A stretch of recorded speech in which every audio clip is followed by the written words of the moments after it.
Alip po, mga kaprobinsya, dito po ako sa may Pandawan, dito sa Mercedes. Kaya mga kaprobinsya, ayan, naghahakot po kami ng materyales pupuntang Manggisok.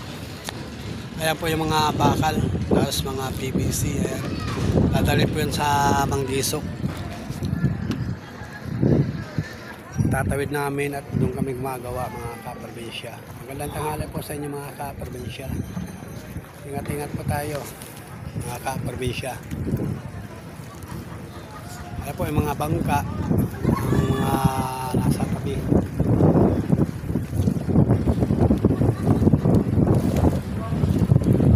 Sobrang napakainit dito, mga kaprobinsya, sa probinsya namin sa Bicol. Ayan. Tagbara na naman ngayon. Ang ibig sabihin, nasa tabi ng mga bangka, yung mga malalaking bangka. Ayan, mga kaprobinsya. Shout out po, mga taga-probinsya.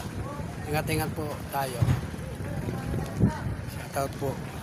Pa-share naman po, palike, share ang aking videos. Bicolano, Probinsya Vlog. Hanggang dito na lang po. Thank you po. Basta watching.